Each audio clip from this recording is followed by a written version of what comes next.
Secretaria de Estado, for flying all the way from Madrid, only to be able to be here with us, to meet with our friends of the DIT, to meet Spanish companies, and of course to support the Spanish Chamber of Commerce.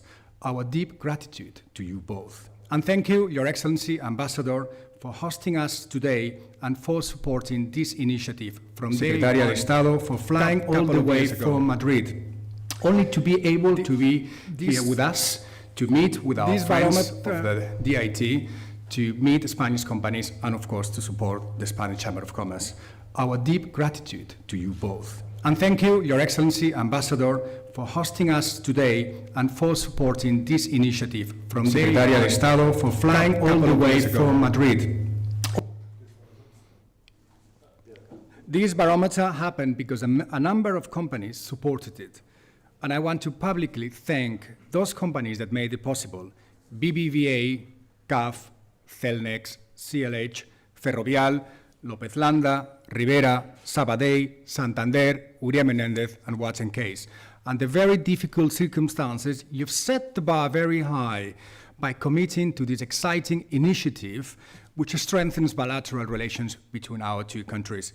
The relationship between both nations is excellent, but we're here today to look to the future. And it is indeed the future that looks slightly uncertain. The UK is currently engaged in its largest political and constitutional change in its modern history. And this change is about to happen soon. The Spanish companies represented here today reflect not only the huge contribution that they make to the British economic life, but also the Spanish talent that enriches British society. We do recognize that the UK is a unique investment destination.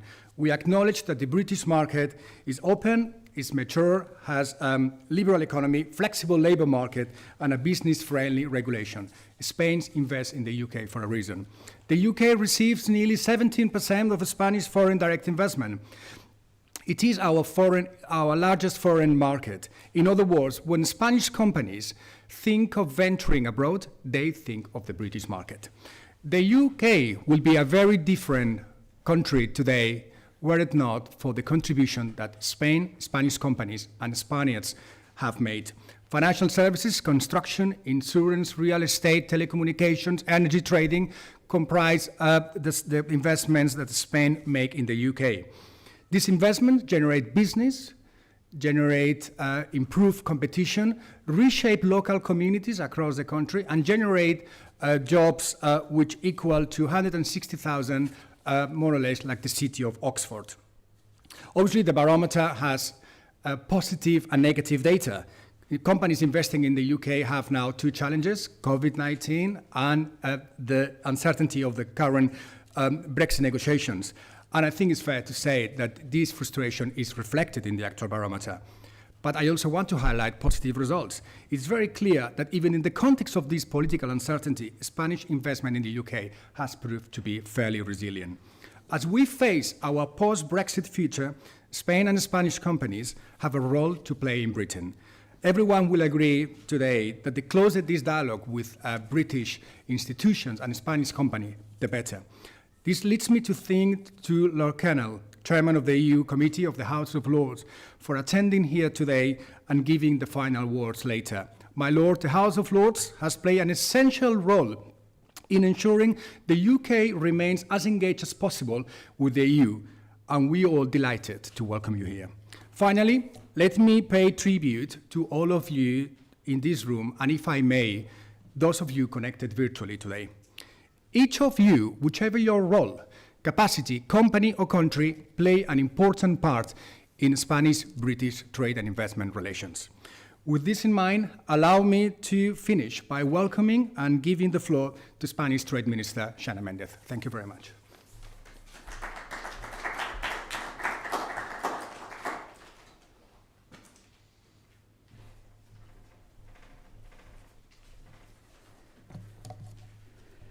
Now I can take the mask off. Good morning, Lord Griston of Boscobel, Minister for Investment, Lord Kinnoul, Chair of the EU Select Committee of the House of Lords, Ambassador. Thank you very much for welcoming us, for receiving all of us at your home in these very complex circumstances. President of the Chamber, my dear friend Eduardo Barrachina, thank you very much for the invitation to this presentation of the second Barometer of the Climate and Outlook for Spanish investment in the UK. As you are well aware, the UK is amongst Spain's main trading partners. The UK is in fact Spain's fifth largest export market for goods and the largest export market, the first one, for services. Spanish exports of goods to the UK reached 19.6 billion euros in 2019, receiving almost as many of our goods as China and the US altogether. Automobiles and their parts are the most exported products to the UK, followed by industrial and power generation equipment, fresh fruits and vegetables. Tourism leads, of course, the export of services to the UK, and non-tourism services keep growing year on year since 2014. Last year, Spain sold to the UK non-tourism services for 7.5 billion euros, increasing 11% year on year and accounting for almost another 11% of the total of the Spanish exports of these kind of services worldwide. It seems Brexit is not having an impact so far in the exports of the Spanish services. For the first 2 quarters of 2020, of course, the situation has changed. The exports of non-tourism services year on year have not changed much, but they have decreased compared to the end of 2019. Anyway, we wish to recover former export levels during the second half of this year. On the other hand, Spain is the 7th trading partner of the UK within the European Union. In 2019, the bilateral trade between Spain and the UK was 50.4 billion euros. Spain ranked 10th as destination for British exports of goods and services exceeding 18 billion pounds. But mutual investment, too, has long flourished between Spain and Britain. The UK is the second largest foreign investor in Spain after the US in terms of stock. Foreign direct investment of the UK in Spain surpassed 63 billion euros in 2018, increasing 6.7% year on year. UK's FDI in Spain amounted to 13.6% of Spain's globally. Spanish FDI in the UK reached almost 78 billion euros in 2018. The UK is, too, then, the second largest destination for Spain's FDI. On the other hand, the period immediately after the Brexit referendum, both 2016 and 2017, was promising Britain's FDI to Spain. And the UK was the third largest investor in Spain in 2019, which accounts for more than 13% of total FDI inflows, after only Luxembourg and the Netherlands. As we all know, Spanish investments are concentrated in the 8 areas of the economy, very diverse sectors and activities such as communication, banking, energy, transport, infrastructure, and retail trade. And all of the Spanish multinational companies are present in this market. So it is, in fact, a remarkably fruitful relationship. But ladies and gentlemen, we are currently living uncertain times, as Eduardo said before. So today, 2 circumstances are influencing the good progress of trade relations between Spain and the UK. The crisis caused by the COVID-19 and, of course, the Brexit. The situation unleashed by the outbreak of the COVID-19 at the beginning of the year, which has hit hard the UK and also Spain, is causing strong declines of GDP, employment, and has significantly affected trade between the two countries. In the first 6 months affected by the pandemic, this means from March to August 2020, Spanish exports to the United Kingdom reached 7.3 billion euros, decreasing by nearly 25% compared to the same period of the previous year. There were big falls in the export of the most important products that we usually trade, such as railway equipment, vehicles, or car components. On the other hand, the exception to this general decline in exports to the UK was food and beverages, with significant increases. Despite these figures, the worst of this crisis seemed to be behind, and it might raise new opportunities for Spanish companies in certain industries. For example, there are opportunities, even in these very complicated circumstances, for organic fresh fruits and vegetables, vitamins and food supplements, alternatives to meat products, organic and healthy alternatives to processed foods. In the consumer goods side, opportunities focus on the possibilities offered by e-commerce and new trends in retail experience, ethical trade, and values linked to hygiene, health, and safety. Opportunities in the construction sectors arise from the UK government's commitment to increasing infrastructure spending with the road investment strategy, the IS2 or the HS2, Northern Powerhouse, but also new housing, broadband, road repair, and road protection against floods. We know the great experience and competitiveness of our companies in these sectors, and we all have in mind large infrastructure projects worldwide carried out successfully by Spanish companies. In the industry and technology sectors, opportunities in the UK are concentrated in 6 sectors, all of them very interesting and sectors of future. For example, mobility, digitalization, artificial intelligence, health, and energy. Spain also gives priority to these sectors. Therefore, we both have many interests and objectives in common, and we can cooperate. Another example that we've discussed before was the startup ecosystem. In recent weeks, we are experiencing how activity and trade are trying to resume, little by little, to the levels pre-COVID-19. And although it will take some time to return to these levels, we really trust the recovery will arrive soon. However, apart from the pandemic, the other circumstance is the Brexit. And the Brexit will undoubtedly affect the future bilateral trade relations and also investment relations. Trade and investment will face more administrative difficulties, but we have to learn and get used to operate with it. Spanish companies work with countries all around the world, with different cultures, different systems, so we will manage to operate and to learn to operate that way. As the figures I have mentioned show, the UK is a very relevant business partner for Spain, and we want to keep it that way. Reaching a trade agreement between the United Kingdom and the European Union would be essential to mitigate the negative impact of one of Spain's key trading partners. We had 9 rounds of negotiations, as well as the discussion of the Council of Europe that took place on October the 15th. And we know that there will be no further extension of the transition period as agreed last June. An agreement must be reached in the coming weeks. Otherwise, the trade relations between the UK and the 27 countries of the European Union will be strictly governed by the World Trade Organization rules. We therefore face a decisive month to see how the negotiation can finally be resolved. The government of Spain trusts that an agreement can be reached and strongly supports the EU position with a firm defense of Spain's interests.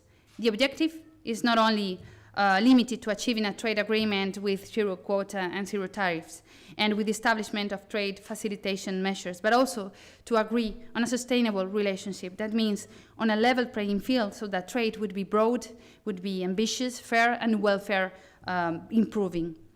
In addition, the Spanish administration aims for an agreement that includes services and seeks an equal and fair framework for our companies to participate in public procurement here in the UK. The excellence of Spanish companies to build and manage transport, environmental or energy infrastructure is second to none. And therefore, an agreement is also key to ensure the transparency of market opportunities and award procedures, and thus promote competition in public procurement. The British administration, in different contacts that we've had, have expressed the same true wish of reaching an agreement, and nevertheless, the British administration is preparing and warning the companies that they must be aware of the potential risk of no deal. So we have to advise for the same thing, and we have to give the same message. Companies have to be prepared for the possibility of not having an agreement after the end of the transitional period. This means since January the 1st. Therefore, companies must also bear in mind, because a solution without an agreement would inevitably lead us to a situation with all kinds of tariffs and non-tariff barriers, as well as tedious and complex proceedings in the custom. Spanish companies count on the support of the Economic and Commercial Office of Spain in the United Kingdom, the Embassy, ICEX Spain Trade and Investment, and the rest of the Spanish commercial administration bodies to address the questions that may arise in order to prepare them to all possible scenarios that may result from the negotiations. We know information is key. And we are therefore confident and eager that the negotiation lead to closer position to reach an agreement, which would be undoubtedly beneficial for both parties. And before concluding, I would like to thank the patrons and members of the Spanish Chamber of Commerce for their phenomenal support to the Chamber as a meeting point for Spanish companies in the United Kingdom. Congratulate you, because even in these very complex and difficult circumstances, you've managed to bring us all together with this excellent initiative that is the Barometer. And thank you very much, Ambassador, again, for receiving us today. It's been really a pleasure to share this time with you all. And then I pass the floor to Lord Grimston of Boscobel, Minister for Investment. Thank you very much.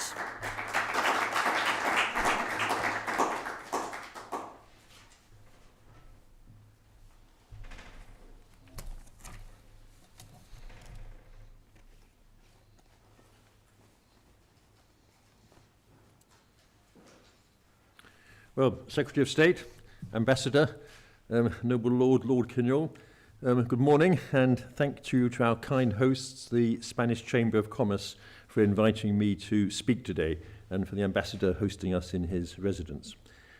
It's a great privilege to address such a distinguished group of figures from the world of business, finance and technology, and in particular pleasure to welcome you to London, Madam Minister. Great to have you here.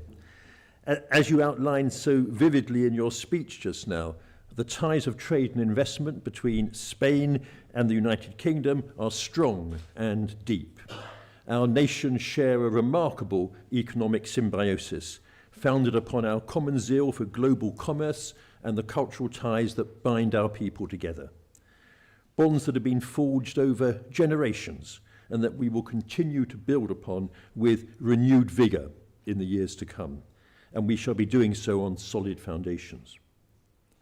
As you've heard, the UK did a massive amount of trade with Spain last year, worth over £53 billion. We are the largest European investor in Spain and the #1 European destination for Spanish foreign direct investment. Let's put a bit of real-life context into that. We export more to Spain than we do to the whole of Latin America. You are the second biggest consumer of British gin, and we are the largest importer of Rioja wine in the world.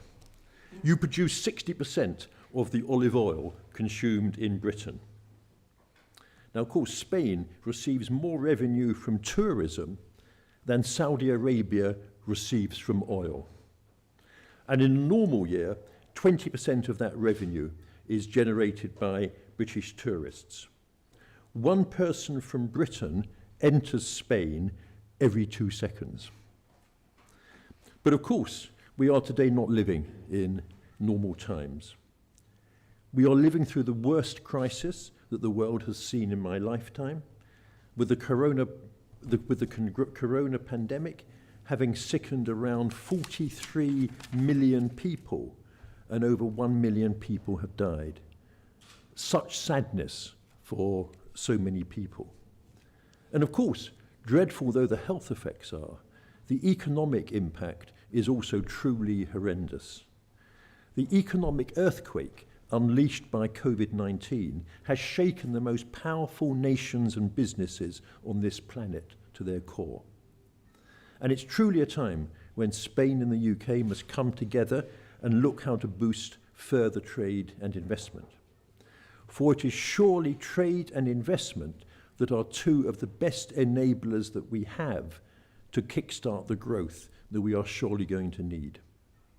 From fintech to health tech to energy capture to AI, the UK and Spain are working together to create the solutions demanded by a fast-changing world. And the UK government is determined to help harness the potential of our innovative economic partnerships as the world returns to growth in the years ahead. Now, my role as Investment Minister in the increasingly competitive global environment for foreign investment is to make sure that the UK remains as attractive as possible for Spanish investors. And I'm pleased to say that the UK leads Europe in attracting FDI and was second in the world last year for inward FDI stock, only behind the USA. And last year we experienced the largest growth in VC capital, venture capital, of any country globally. And I believe this is due to our enduring institutional stability, entrepreneurial and creativity skills, innovative research and development, our environment, and our flexible talent base. The UK continues to offer one of the lowest corporate tax rates in the G7, access to world-class venture capital investment resources in the City of London, together with a diverse range of innovation ecosystems. Now, the pandemic is clearly providing a huge accelerant to a number of trends that were already apparent in the global economy. And we are determined that this country continues to attract the investment it needs to fully embrace these emerging trends. From the working from home revolution to the search for greater economic resilience and shorter supply chains, to the quest for clean, green growth. Now, rebuilding the UK's physical and digital infrastructure is a key focus for my government.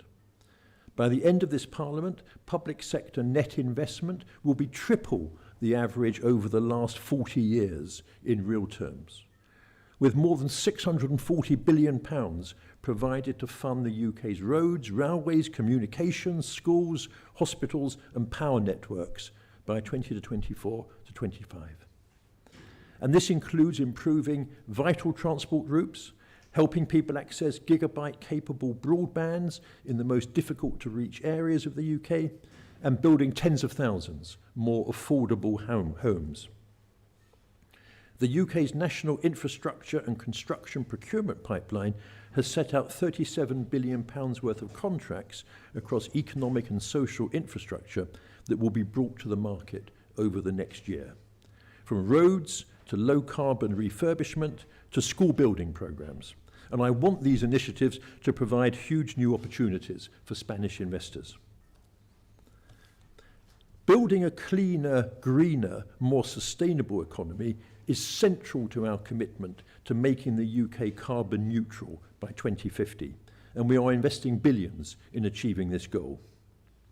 Massively increasing the UK's renewable energy capacity is another key way to achieving net zero, with our Prime Minister announcing earlier this month to turn the UK into the world leader in clean wind power, and which we are determined will provide the energy needs of every home across this country by 2030.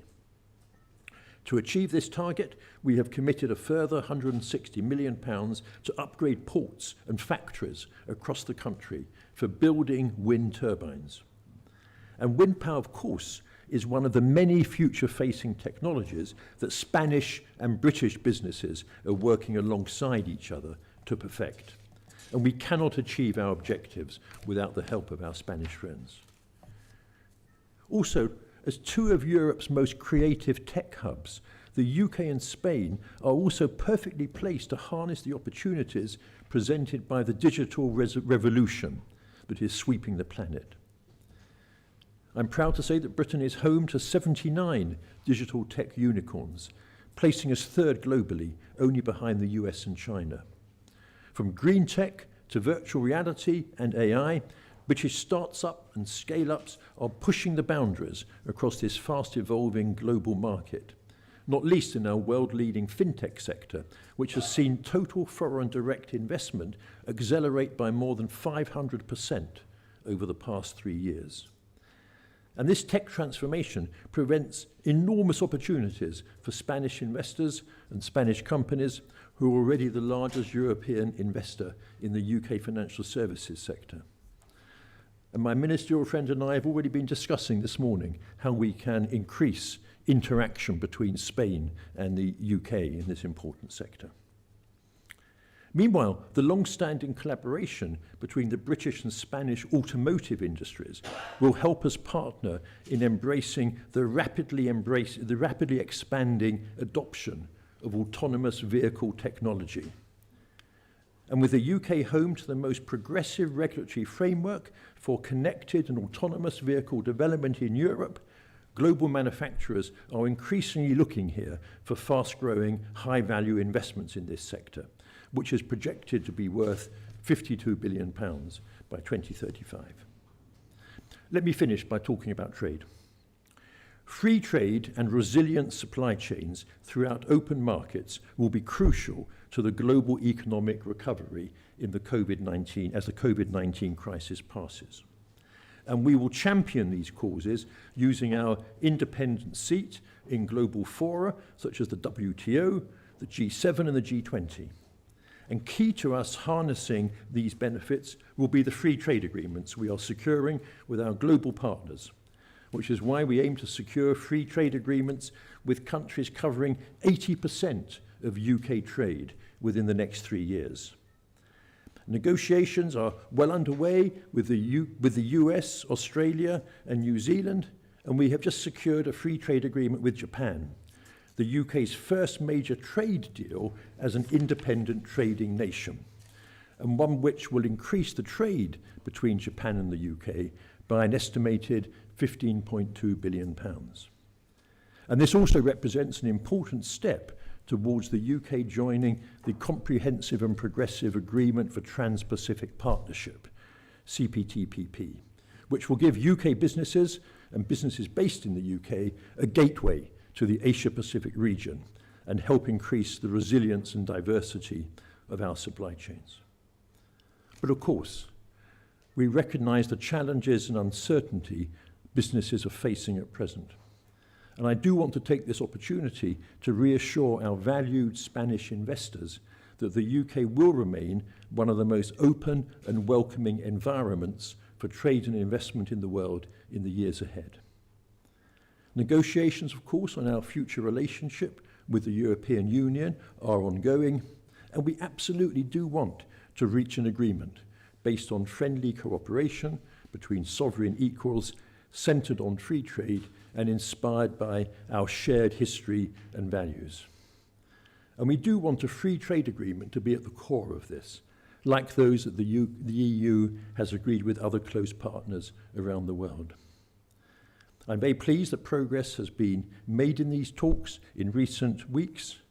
Some gaps remain, but our negotiators will work intensively in order to try to bridge these gaps.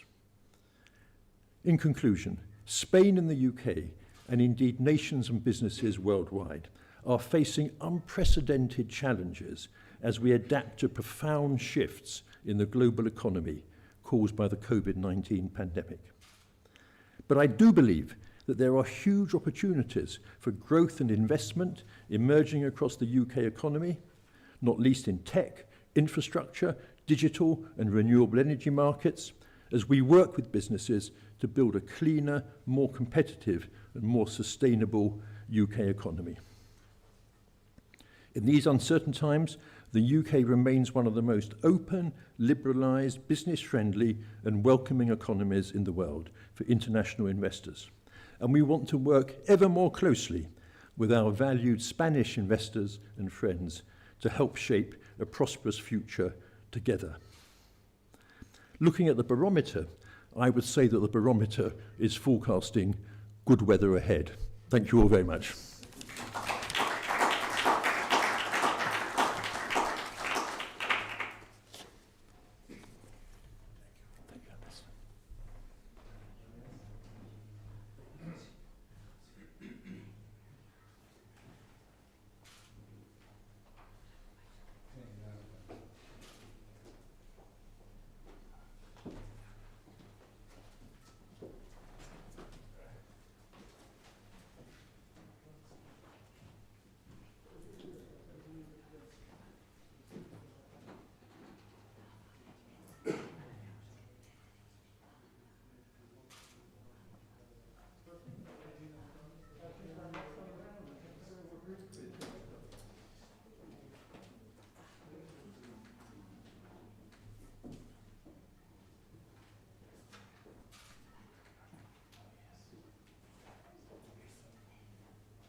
Good morning, everyone from Madrid.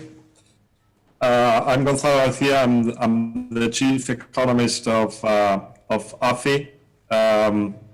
Thanks to the ambassador, to the Secretary of State, Siana, the minister, and I would like to start by thanking Eduardo Barrachina, the Spanish Chamber of Commerce, and its members for trusting AFI to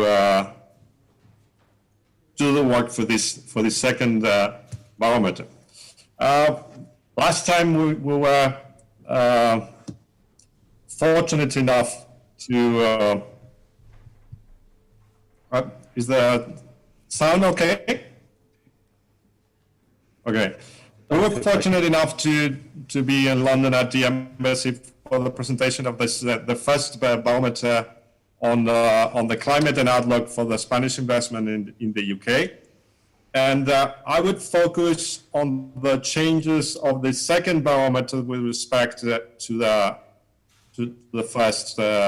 first edition. Okay.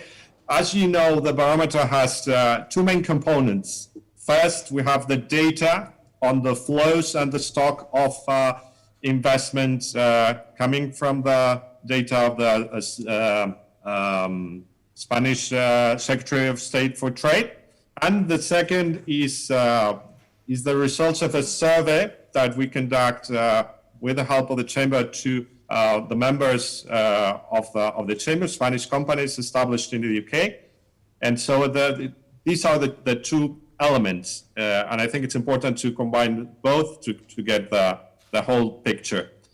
So with this year's edition, we had on the stock of investment, we have data up to 2018. In the previous one, we had just data up to 2016. What we see is that the UK remains one of the primary destinations for Spanish FDI. You can see that in the graph. The total stock, it's 77.5 billion euros. And with respect to 2016, we are almost at the same point. There is a stability in the total stock of Spanish investment, even after Brexit, which after the decision to proceed with Brexit, which I think it's quite remarkable. In terms of the percentage on the total Spanish stock of FDI, the UK stays at a little bit under 17%. In terms of the sectors, the Minister and the Secretary of State already highlighted that. It is financial services, telecoms, electric energy trade, which are the most distinguished sectors in terms of capturing Spanish investment. Although you can see that there in the graph that on 2018, there's also the legal and accounting activities that pop up with a significant amount of investment. There are no major changes in terms of sectors beyond that, and I think it's important to highlight the diversified nature of the Spanish investment in the UK. In terms of our ranking, in terms of the biggest investors in the UK, as you see, well, we're at the top 10, but we have been fallen a little bit in the last 6 to 7 years. In absolute terms, investment has continued to increase, but as the minister was saying, of course, the UK is a strong attractor of recipients of investment, and therefore we're now around the ninth investor in the UK. This is from our perspective, and when we're talking already about the flows, you see that the UK has been for several years the first absolute destination of Spanish FDI. And again, the latest data we have on flows is for the first half of 2020. Let me remind you that United Nations Conference on Trade and Development is expecting a 40% drop in total FDI flows this year. And still, and in these exceptional circumstances, the Spanish companies have continued to invest in the UK, and the UK is just second to the Netherlands as the destination for Spanish investment. But of course, looking in hindsight, we need to note that there's a reduction in the flows of Spanish investment to the UK in 2018 and 2019. It's a slowdown, not an absolute reduction, as you can see there. After 2 years of very intense investment activity, we had 1.9 billion and 1 billion in 2018 and 2019. Particularly 2018 was a very bad year for FDI in Europe and global FDI globally. Of course, it's true that that part of this slowdown could be explained by the uncertainty that the whole process of Brexit has created. Here, perhaps it's some bad news that we can see there when we see the gross FDI flows and the divestment flows. And we see that in 18 and particularly in 19, there has been some divestments by Spanish companies in the UK. That's those green bars that you can see in the left-hand chart.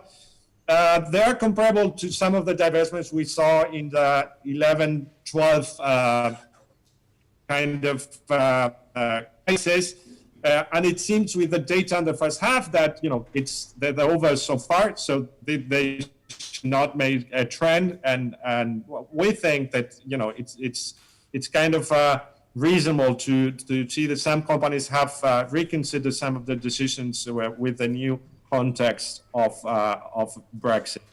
On the other hand, this is probably the biggest piece of good news that the second barometer has, which is this is our estimate that we do on the number of jobs that Spanish companies in the UK support, both direct employment and indirect employment. Our estimate with the numbers for 2018, because this is made with the stock, it's 162,000 employees, and this is about 30% more than the estimate we had with the 2016 data. So this shows that Spanish companies are contributing quite significantly to job creation in the UK, which is, I think, it's a major result. So let's try to complement these numbers with the results of the survey. And let me just highlight at the outset that the participation in this year's survey has been remarkable. It's more than 20 companies, more than in the previous, so almost 100 companies. This is great because this makes, I think, the results much robust and much significant.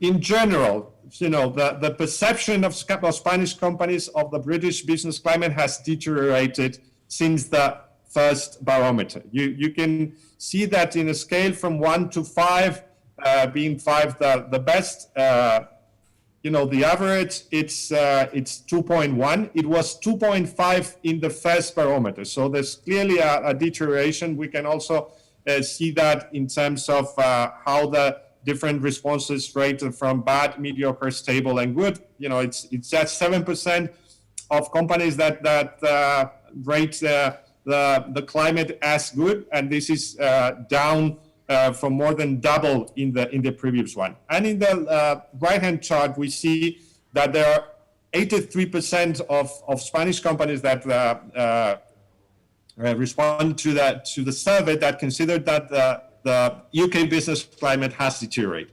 Again, in the context of the last quarters, with all of the Brexit process, it's also reasonable to and understandable this kind of perception. But I think it's one thing that has to be taken into account as one of the main results of the second barometer.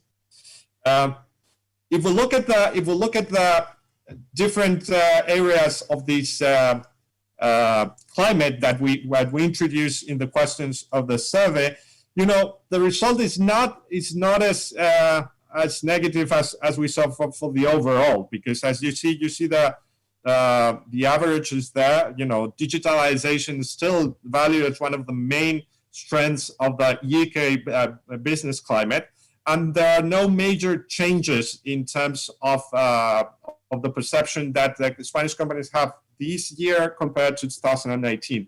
Perhaps the market structure has weakened a little bit, but it's stable. Our interpretation of this is that, well, in general, for the context, perhaps the politics, the whole uncertainty about the process, we know that, of course, as the Minister and the Secretary of State highlighted, we still don't have clarity about the economic terms for Brexit. And of course, this is there might be a source of uncertainty. But then when going to the concrete elements in the business climate, I think companies are still valuing many of the aspects of the UK business climate. And I think that's another thing. It's the second point that has to be stressed and compared with the first on the deterioration. Well, of course,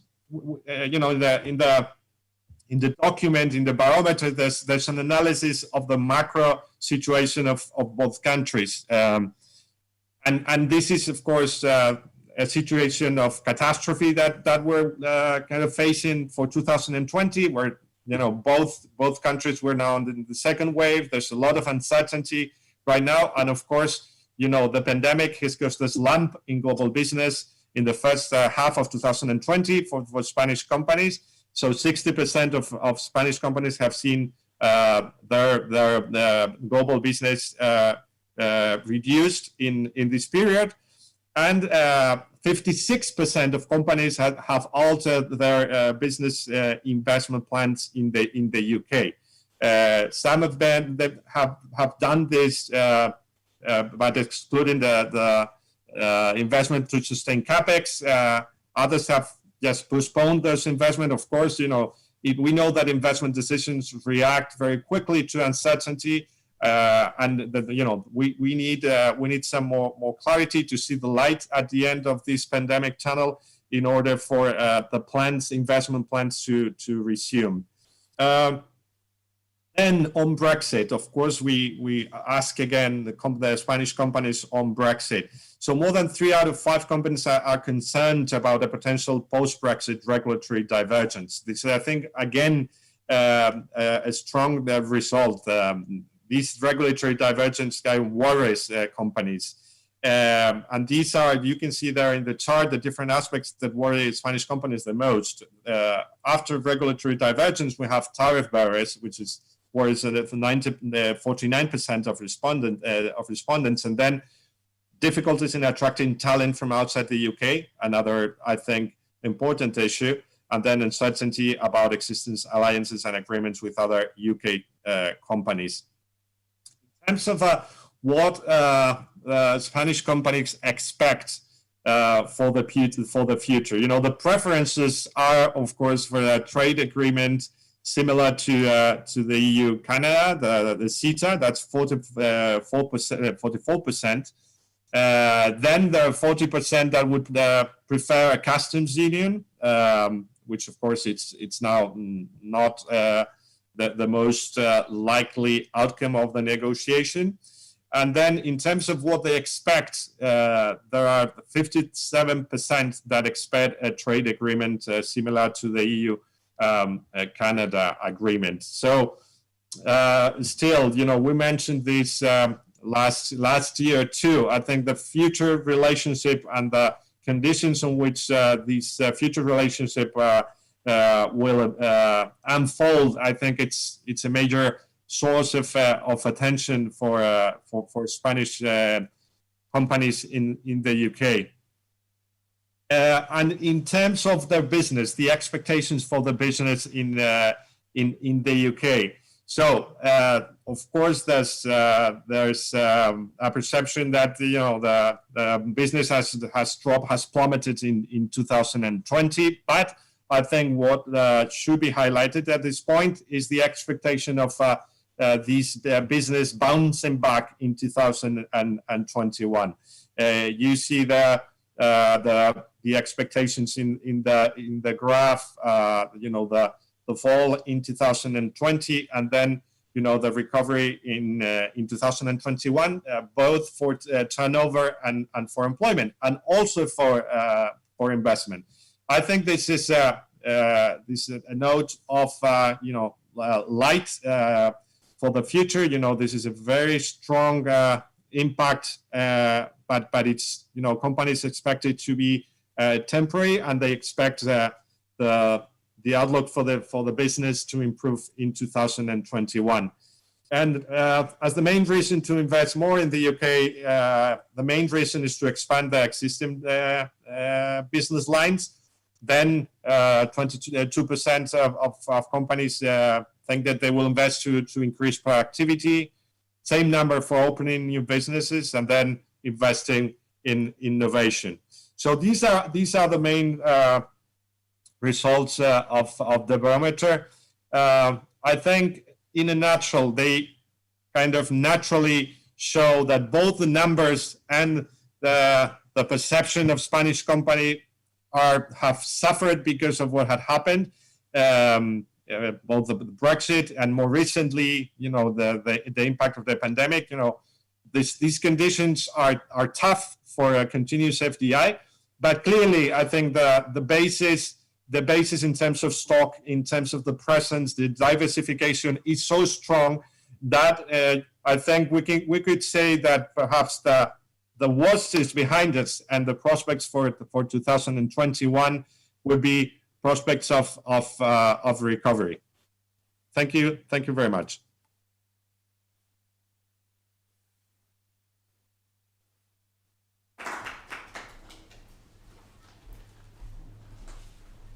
Okay, thank you very much, Gonzalo. That was an impressive presentation. Now we are going to have the first roundtable on investment in the UK with the company's perspective, moderated by Konstantin Kotsias, Director of Bloomberg Europe, and with the participation of Carl Gush, UK and Ireland Managing Director of Ferrovial Construction, Nacho Casajus, CEO of CLH, and Alfonso Álvarez, Managing Director of Cellnex UK.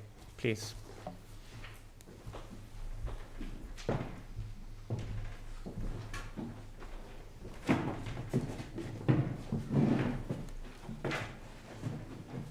Do we keep our masks on? Masks on? On. So we can take them off. All right. Off when speaking. Well, when speaking, yeah. Is the microphone? I don't know. Do we need a microphone?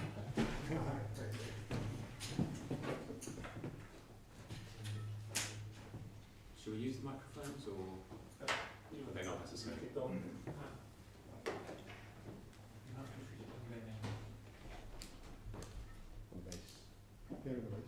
No, that would be fine. Do they have a red light on it? Well, thank you very much indeed for those kind introductions. And thank you to Lord Grimstone, Minister Mendes, Lord Kinneal for attending today to give us your thoughts and perspectives together with the range of business leaders and investors. So we've heard a lot in terms of the operating environment, in terms of the sort of narrative of the barometer, which I think I could sort of summarise as a little bit turbulent at the moment, although some positive signs in there with, as Lord Grimstone said, a good weather ahead. So let's translate that kind of policy narrative into practical business response. I, as was just said, run Bloomberg's operation here in the UK. We're a massive inward investor. We've got a huge construction right next to the Bank of England where we employ 4,000 people. So we observe this whole debate about investment, landscape, turbulence, Brexit and C19 very closely. Delighted to have our three business leaders here today. So let me just start perhaps with you, Carl, just in terms of maybe an immediate response to what you heard, which is there is still demand, there is still opportunity. I mean, you're in a range of opportunities, infrastructure and so on and so forth. We know what Ferrovial does.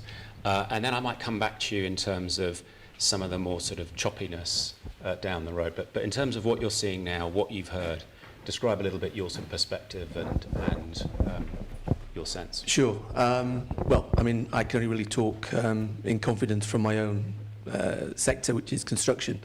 As Lord Grimshaw touched upon, I've not seen a pipeline in construction as buoyant it is at the moment. We have projects to bid that basically we're struggling with the capacity to do it. So the whole sort of government agenda about levelling up the country, using infrastructure as a vehicle for growth, clearly that impacts sort of my business directly. And it's a ray of hope in a sort of a somewhat choppy climate at the moment. But no, it's we've probably had our best year for 5 years, even in the midst of COVID. We obviously, you know, it was quite tricky at the beginning. We had people on furlough, and we took advantage of the furlough because, you know, some of the businesses had closed down temporarily. Thankfully, we brought everybody back, and we kept everybody paid on full salary, and I think that's been justified now in terms of, you know, EBIT's up this year, revenue's up, cash is up, and as I say, the pipeline is huge. So, you know, I think it's a difficult world out there, but certainly in infrastructure at the moment, I can see a positive ray of hope. That's good to hear, and I think it's consistent, Alfonso, what we were talking about earlier on, which is, you know, from my perspective, telecoms, it would seem, would be one of the sectors that could potentially be resilient with what we heard about work from home and bringing forward some of the structural changes in the workplace. But tell us a little bit about, you know, as of today, looking back, before we look at some of the challenges going forward, which we'll discuss, the sense of the quality of the opportunity, what you're doing and what you're seeing. I think it is, but you've got to get close. Okay. You are completely right. I mean, if there is something the COVID crisis has showed to all of us is how the telecom sector has become resilient for supporting all the other sectors. It's incredible how the existing networks have demonstrated their resilience for millions of people in all our countries throughout Europe, particularly in the UK, working from home, connecting to video conference continuously every day, having meetings, and that means the networks allowing them to do so, and this is clearly managing a huge increase in terms of daily traffic, and they have performed very well. So this is good news. That means probably our sector, telecoms, have been is probably being reinforced due to this crisis, but there is a lot of things to do for our future, and particularly in the UK. For example, if this new way of working from home, smart working, will be here for becoming with us after the crisis, which is probably something we are all considering, all big enterprises, big companies are considering that probably in the future we will allow our employees to have more flexible working schemes. This means increasing broadband throughout the country. The UK is one of the countries with the lowest penetration of fiber optics, for example. Okay. There are several initiatives from the UK government which, in our view, are very interesting in terms of increasing broadband, increasing mobile coverage as well. The CMS and the mobile operators have signed an agreement for increasing mobile coverage in rural areas in the coming 5 years. So probably companies supporting the telecom infrastructure, which is our activity, will be key for this project to be a success. And as a Spanish company, we are proud of being part of it here in the UK. What's interesting, the two two of the flagship UK government policy agendas, levelling up, infrastructure, broadband for all, seem to, despite some of the challenges around, seem to sort of resonate full square with your business strategies, and it looks like you're positioned, absent, Absolutely. That's interesting. Nacho, let me turn to you for a moment, if I may. Interesting business, storage, ports, part infrastructure, part service. Tell us a little bit about what you're seeing right now, reflections on what you've heard, the state of sort of confidence. I think when we sort of spoke beforehand, it was, there is capital to deploy, there is a strategy to grow, but some of this uncertainty potentially is constraining that. Yeah, from our point of view, and being linked very much with the aviation industry, because in the UK, our main service is to provide the transportation of fuel to the main airports.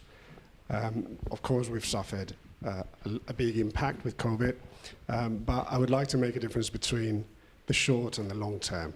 So particularly in the long term, and if we talk about something that's been mentioned today, which is a transition to a more green economy, I think it's very important that we are very clear on the long-term stability, because all of our infrastructures require long-term investment, as probably my colleagues here as well, and that requires that stability, so we know what the rules of the game are going forward.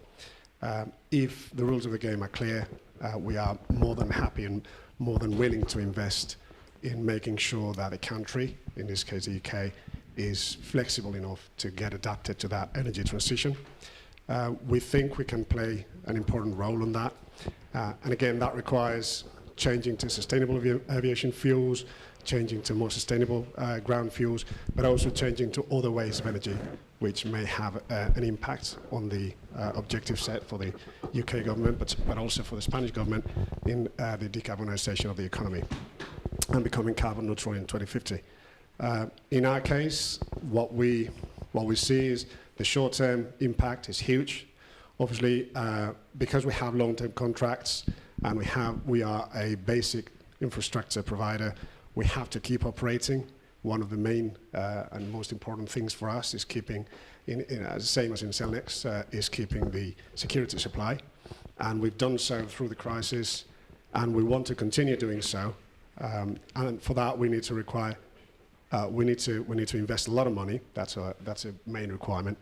And again, the main thing for us is having a very clear path going forward, stability in terms of regulatory environment or framework, and making sure that the government is committed to the renewal of infrastructure, which is very much needed, I think, in the UK, as we all know. Well, thank you very much indeed for that. I think that's a good segue in terms of policy stability, rules of the road, to turn perhaps to some of the potential headwinds, two of which we talked about, the pandemic and Brexit. But let's start on Brexit. And I think here we all are running businesses. We've heard some positive mood music in the last couple of days. That will, in the usual ritual war dance, probably become negative before it becomes positive again. I think all businesses that I speak to just say, give us clarity, because we can just work with clarity, almost good or bad. Give us something to work with, plan around, all of the scenario planning that we've all done. Give us your sense in terms of what a good outcome would look like based on the context that we currently are dealing with for your business, and perhaps elaborate a little bit on what a potential bad outcome could mean and what the implications might be. Yeah, I mean, obviously from our industry, we're very sort of UK-centric. We're not exporting anything particularly, apart from knowledge, but in terms of selling goods across the continent. So our view is slightly different. I think from a personal perspective, I think the biggest issue with Brexit is the uncertainty. You know, the UK is a democratic country, regardless of the rights or wrong of Brexit, and we won't go there. People have voted for it, and I think it's taken a long time. I think industry generally just wants it over and done with. You know, I think, as the Minister mentioned today, you know, the UK government's wanting a positive outcome, and listening to our Spanish colleagues today as well, they're wanting the same. So I think that's all that industry wants. I mean, clearly, I think there's going to be some short-term upheaval, because that's with everything that's going on at the moment. That will probably get masked with the impacts of COVID as well. I think the two things meld into one. Clearly, in terms of talent, one of the key benefits that Ferrovial brings is we are now a local UK infrastructure provider. You've got a local MD, but we have a lot of Spanish talent that we bring across. At the moment, obviously, that's been much of the phone call to bring the people across to help.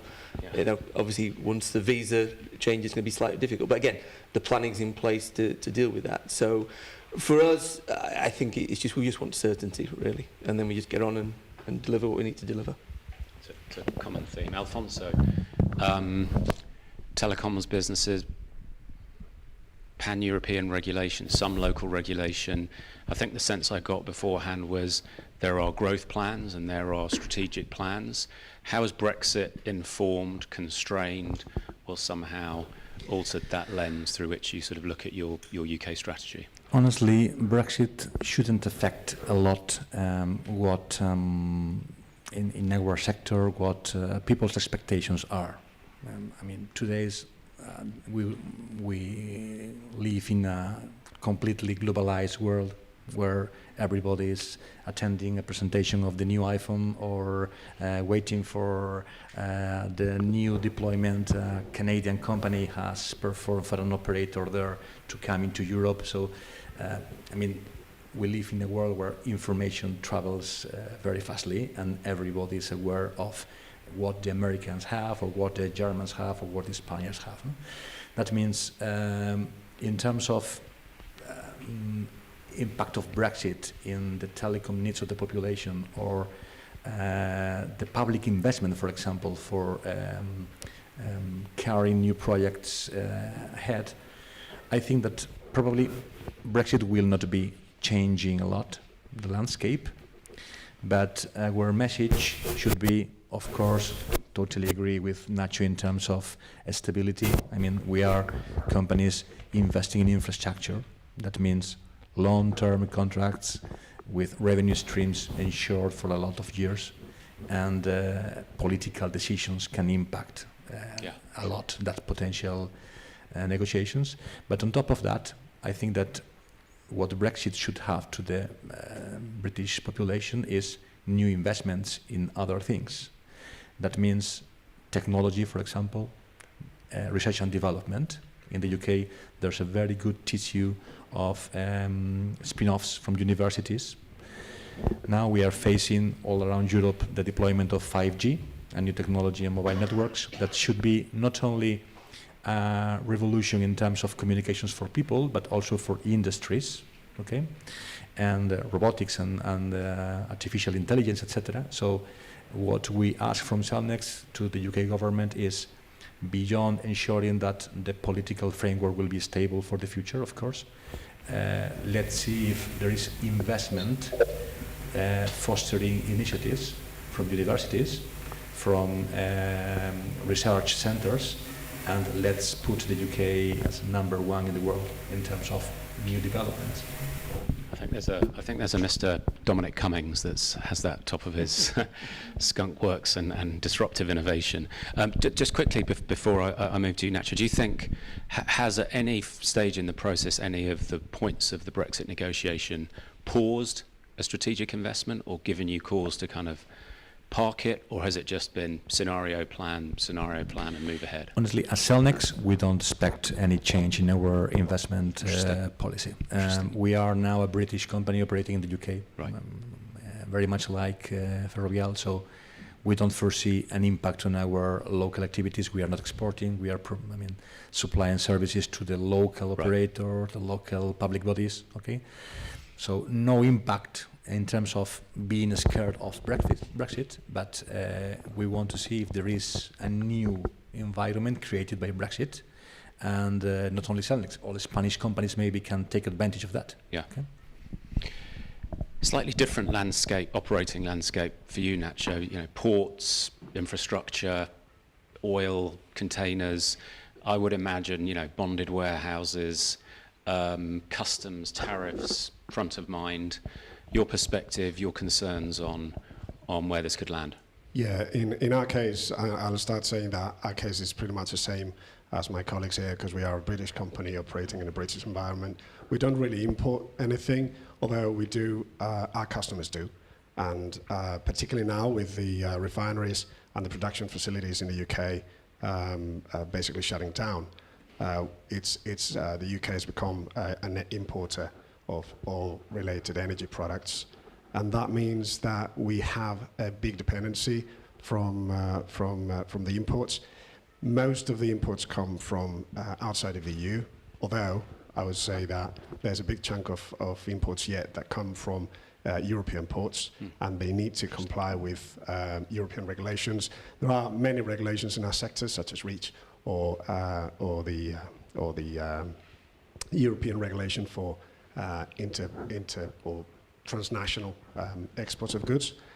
The main issue for us would be a change or divergence in terms of that customs policies, because if that happens, it creates just another barrier for the imports.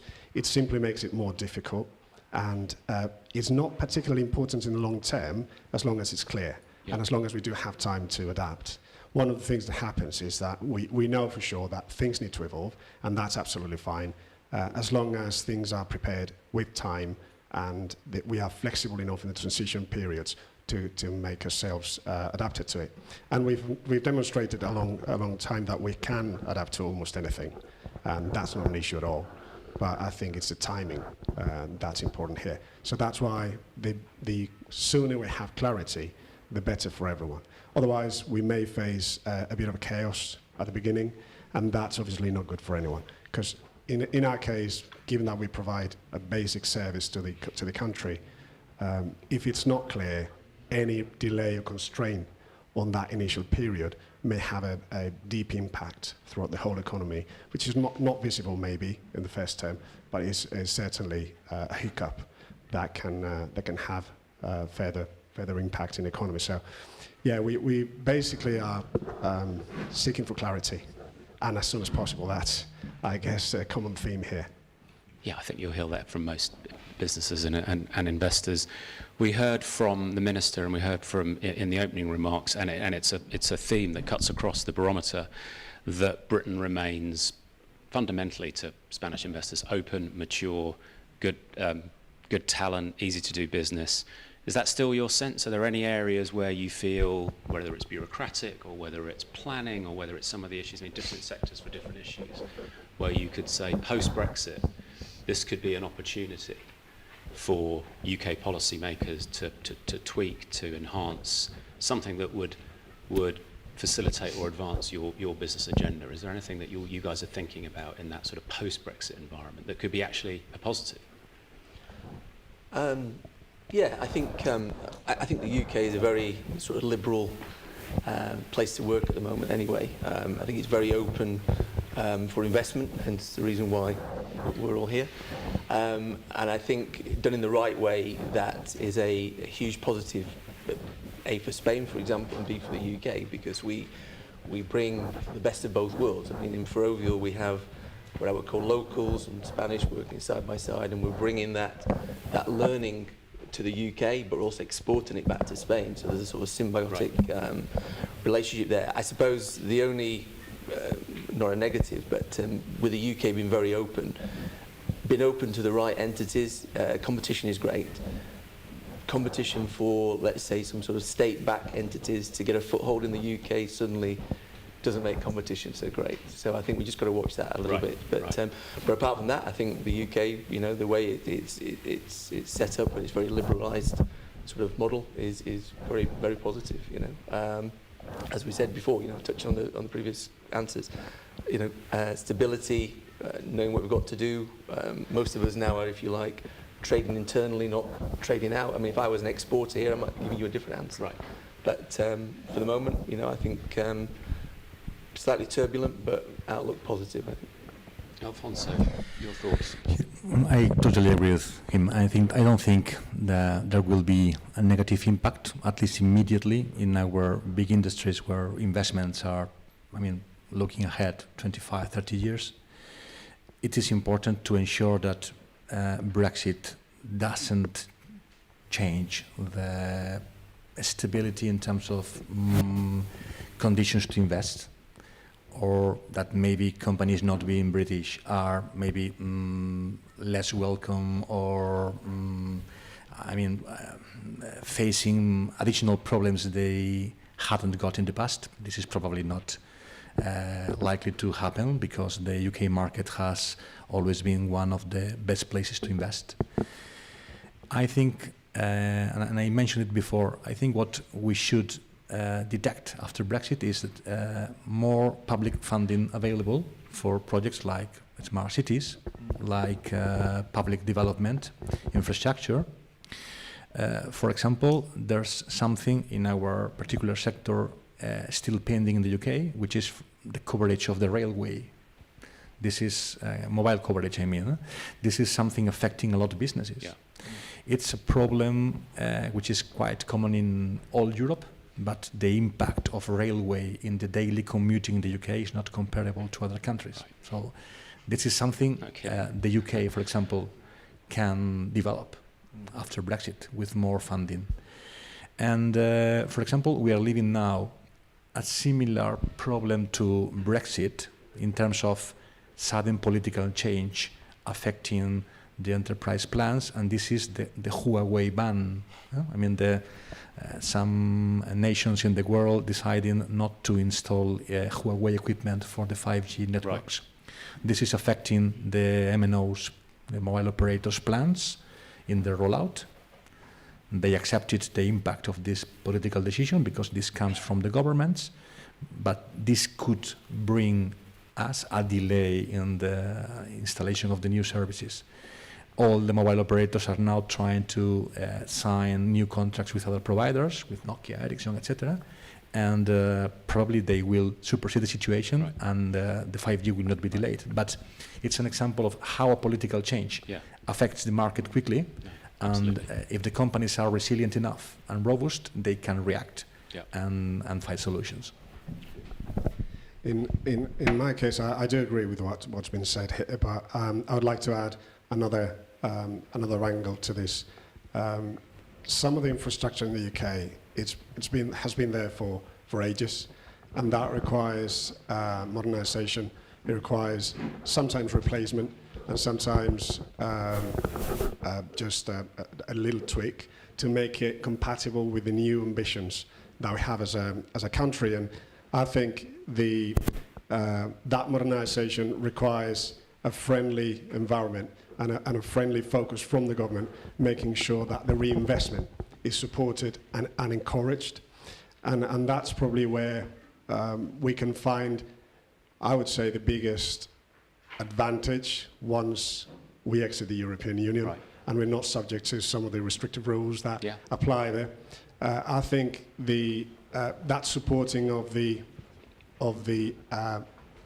change or transformation of industry, I think it's going to be key for achieving all the goals we have in terms of green economy and modernisation of the economy. So particularly in our business, we see we've just announced a couple of weeks ago, 3 weeks ago, a big investment and acquisition in the UK for expanding our business lines. So the long term remains absolutely brilliant in terms of business. However, there's a requirement there to reinvest. And actually what I see at risk is more the reinvestment rather than the acquisitions. I mean, acquisitions, generally speaking, are a pretty straightforward thing. However, when it's about reinvesting a big chunk of the benefits of the profit that we make here, we want to reinvest it, we need to reinvest it, but we find sometimes ourselves struggling to do so given the regulation. So I think it's about permits, I think it's about probably taxes or local taxes. And I think deepening a bit the focus on the government for this would help tremendously. Well, I'll raise that with the government panel next, and I know we need to sort of wrap up in a couple of minutes, but I do hear from different sectors that without any race to the bottom, without any kind of lowering of standards, there is an opportunity for the UK post-Brexit to tweak, modify, so that sectors are unencumbered and allowed to operate without the sort of classic negotiation that takes place with 27 member states. One final sort of question, and if we could keep it brief just for all of you, about work from home. And I think you mentioned it, we think about it. How structural and fundamental do you think the shift will be once, let's hope, this is all over? Do you think it will be more of a hybrid, or do you think it will look a little bit more like before than after, or a little bit more like after than before? Just a couple of thoughts on that. I've said to people that I think we've had a revolution in 7 months. Would have probably taken us 20 years to get there. We worked from home at the beginning. We've obviously been in infrastructure. A lot of our people are on site delivering every day in, day out, and we worked through the lockdown between sort of March and July. So it's only right, I think, that the staff and myself are on site once a week and in the office. So we're now generally operating all our sites 100%.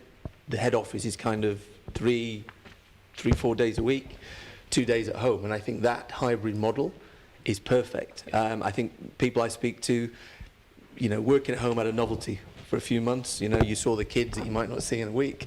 Wears off pretty quickly. Now it wears off, absolutely, and now you want to come back to work. And I think also, how do you train graduates and apprentices in an office through teams? Yeah.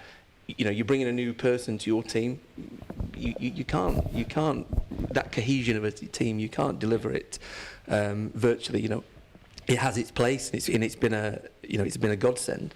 But I think the hybrid model is here to stay. Completely agree. In our particular case, we were, until June this year, 20 people in the UK. We closed, after the CMA approval, the acquisition of Arqiva's telco business, and now we are 300 people, we will be. We will move to Reading area, and in our plans for the new office, we are considering a hybrid model, so 2 days from home, 3 days at the office. So our new offices will not have desks for everybody, okay? Because we are considering also, a hot desk scheme when you go to the office because your unit or your department or there's the preparation of a tender and you need to collaborate with people. I think physical interaction is important. All week from home is probably not sustainable, and it affects the business sooner or later. You need to be physically interacting with your teammates, but it's not necessary to be in the office if there's no important meeting to celebrate, or so hybrid model is the future in our view, and this is probably shared. Yeah, no, exactly the same. In our case, we were actually on the process of merging the headquarters with the company we acquired, and yeah, it's exactly as you said. Hybrid thing is probably the way to go forward, and the reason for it is because the exact same reason you said is sometimes you need meetings and need physical interaction with people, face-to-face meetings. Otherwise, you cannot generate a team. You generate a bunch of people working together, which is not exactly the same. And being a people person myself, I really miss that interaction with the colleagues, with my team, and having the chance to go in there to the terminals and showing appreciation live for people's work. That's something that you cannot do through Teams. In our case, we are, again, based in the terminals, and that requires to be physically there. But most importantly, I think, going forward, rather than having a fixed scheme of 2 and 3, 1 and 4, it's more on demand. So certainly, in my case, on our leadership team, we meet once a week. and that requires to be face to face. So we choose one day and we go to the office, but the different teams do pretty much the same. And in the end, the office is now a meeting room on itself. Right. So we don't have desks anymore. We don't have a fixed space for you. You basically reserve the set of the office that you want to, and then you meet with your team, and otherwise you work from home. And most of it traveling as well through the terminal. So yeah, I think that's a way forward, no doubt. Yeah. No, I think that's right. I think that sort of reflects a lot of what we're hearing. I think we have to wrap it up there.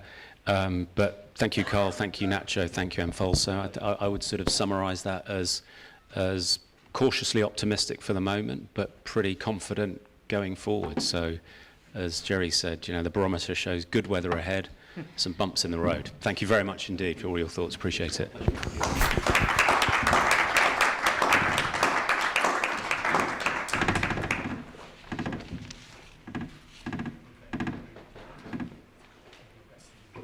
Thank you very much. I couldn't agree more with the last comments on the working from home. Now we are going to have the second roundtable on the investment in the UK, the public side view.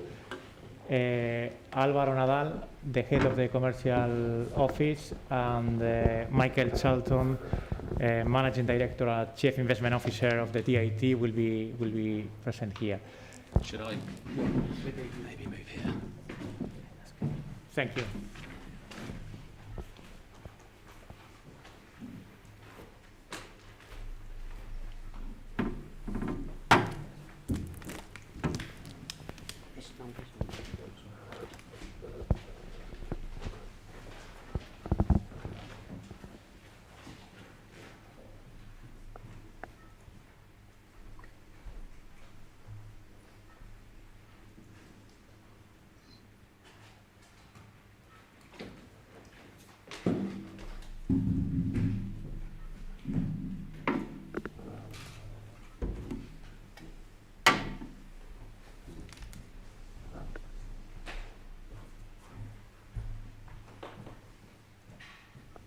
Get started?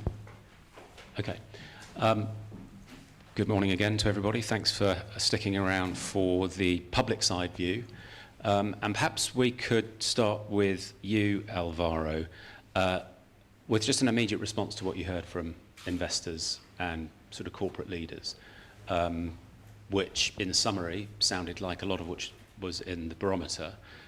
Good opportunities, some specific sectors very promising, and then these two kind of now known but previously unknown unknowns materialising, and what you think needs to be done from policymakers to try and get that sort of level of certainty. I mean, obviously Brexit has been worked over for a long time, C19, but what is your sort of immediate response to what you've heard from the investors today? Well, that's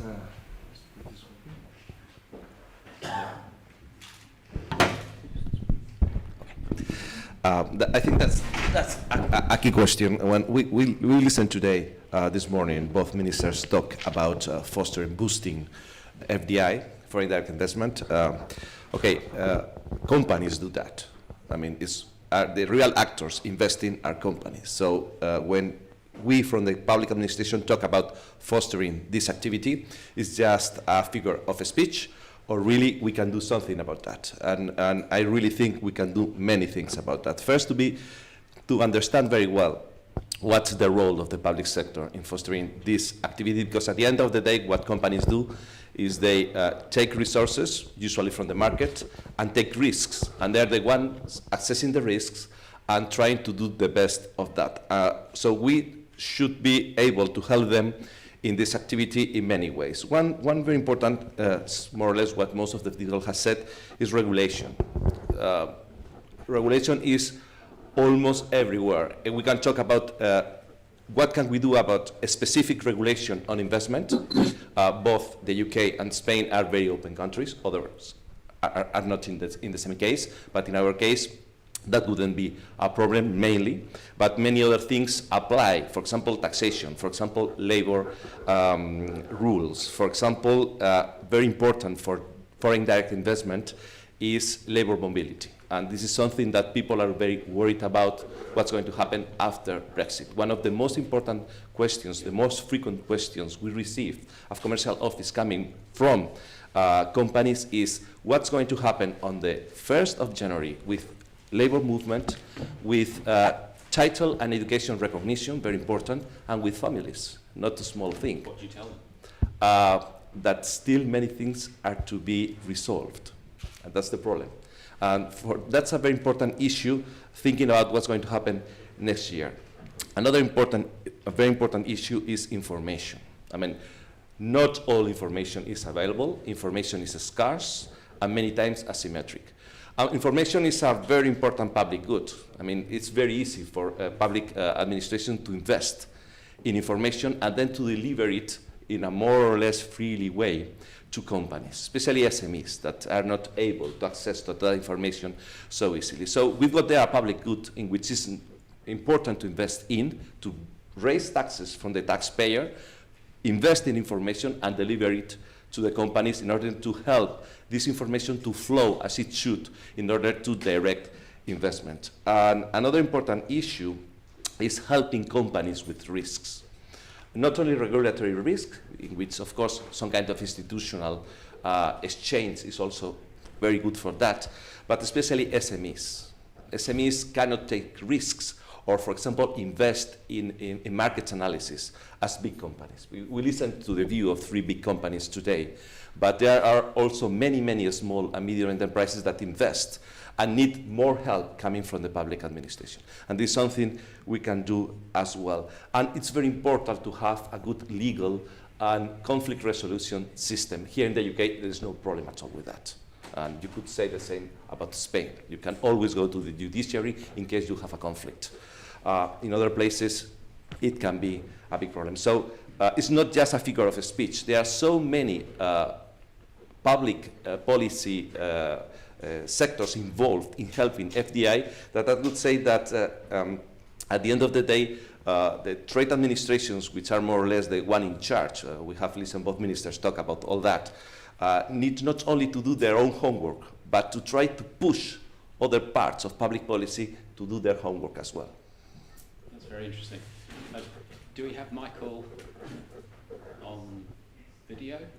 Right. Michael, let me turn to you. Thank you for joining us remotely. We really appreciate it. And I don't know how much of the previous conversations or interactions you were able to hear. Yes, I heard it all, thanks. Okay, good, excellent. So let me ask you for a sort of reaction from a UK government agency, obviously head and chief investment officer at DIT, doing a lot of work in terms of making the landscape, the investment opportunities in Britain as attractive as possible. Get your sense on sort of the current state of play and what you've heard from large and more medium Spanish investors here today. Yeah. Thanks, Constantine, and apologies not to be with you in person. I'm self-isolating, having recently got a message from NHS Track and Trace. So I'm sure you'd much rather me be at home rather than with you in the residence. But you're okay. I'm fine, thank you. Yeah. So I think I'd echo what the 3 private sector speakers said on the previous panel. Investment into the UK, kind of both, particularly over the uncertainty connected with EU exit, has been pretty resilient, and investment flows have held up extremely well. So you'll have heard the Minister say in his remarks that in 2019, I beg your pardon, the UK was the 2nd largest destination for foreign direct investment globally, only after the United States, and the largest destination for foreign direct investment in Europe, and a significant destination for Spanish investment into the UK. And the reason for that, in our opinion, but drawn out through the interaction we have with investors, is because the fundamentals of the UK economy have largely remained intact. So the UK remains an open and liberal economy. We have world-class talent, we have great universities, we have great R&D base, and overall a business-friendly environment. So of course, I can't sit here today and say that there hasn't been an impact from the uncertainty created by Brexit. And of course, those headwinds have been exacerbated by the headwinds created by the pandemic. But overall, the UK remains a good place for investment.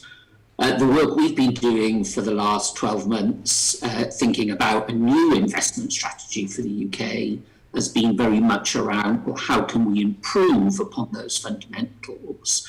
Listening to investors very intently, corporate investors putting capital into the UK, whether that be from sovereign funds, institutional funds, pension funds, and the like. And we realise that there are areas where the UK has, kind of lost ground, and we want to catch up on those, where we want to improve, and we want to put what we're calling investability at the heart of what every government department is doing, but also what economic regulators are doing, so that we can ensure that the business environment is as conducive to both existing investors and ensuring that they grow and develop, but also in terms of attracting new investment into the UK. And the thirst for attracting investment from countries around the world, of course, is going to go up, given the need to recapitalise following the pandemic and as we move into recovery. So the UK really has to demonstrate, build upon its strengths as an investment destination, but build upon that and say what we're going to do differently to attract in and retain existing. Thanks for that very broad-ranging exposition. That notion of investability in sectors and building on strengths, could you perhaps expand on a couple of areas or sectors or markets where you think there's a real quality of opportunity around investability and driving that? And then I'll ask for your response, obviously from a slightly different lens. But that's intriguing and I think important. Sure. Well, the investability comes in two forms. One, what can we do in the UK to make ourselves the most investor-friendly nation in the world to attract investment? But then also, what are those fundamentals and where do we have policy levers where we can clearly look to be leading edge and attract in new investment? So a couple of good examples of that. One would, of course, be the road to net zero by 2050. Yeah. The UK is hosting COP26 now next year, was supposed to be this year. And clearly you've heard over the last few weeks from the Prime Minister and others a real commitment to putting the UK at the forefront of that green industrial revolution. So the Prime Minister used the expression "build back greener." So we want to ensure that from a policy perspective, the UK is doing everything it can to attract in investment from whether it be gigafactories or clean energy in terms of wind, carbon storage, etc.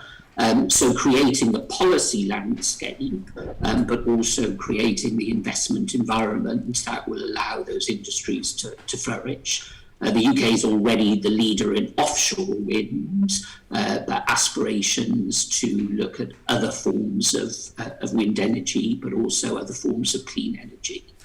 Another example would be the government's commitment to levelling up the economy, so ensuring that there is high levels of productivity and competitiveness across the whole of the UK, not just in pockets of the UK.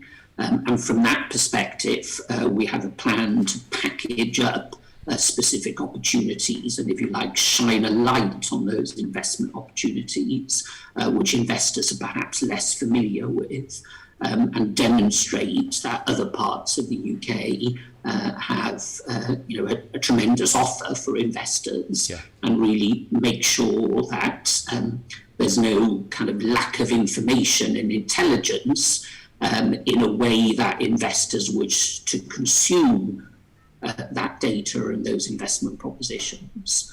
And then, of course, you mentioned kind of new areas of growth and development in the UK.